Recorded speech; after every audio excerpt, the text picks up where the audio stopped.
السلام عليكم ورحمة الله وبركاته. تعرف على قصة هدية الشيخ الشعراوي للفنان رشوان توفيق.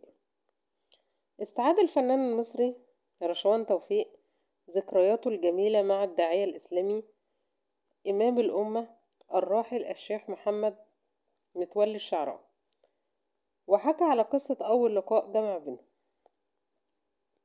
وكان وقتها في المدينة المنورة. رشوان توفيق الفنان الكبير قال في حوار سبق له: قابلت الإمام لأول مرة في المدينة المنورة، سلمت عليه، طبعا أنا عارفه لأنه هو داعية كبير، ولكن الشيخ الشعراوي معرفنيش. تشاء الظروف إن هو يشاهد بعدها مسلسل الفرسان الذي كنت أمثل فيه شخصية محمد كريم، وبعد كده قابلته مرة تانية، فالشيخ أخبرني إن هو كان بيغمض عينه خوفا علي من الموت أثناء مشاهدته للمسلسل، وكانت بنته بتخبره إن ده تمثيل يا بابا مش حقيقة.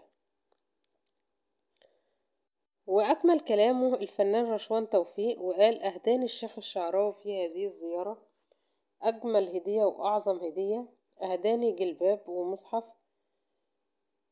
ولكني أنا طلبت منه مصحف آخر لبنتي هبة، فقد من الله على ابنتي هبة بالمداومة على قراءة القرآن.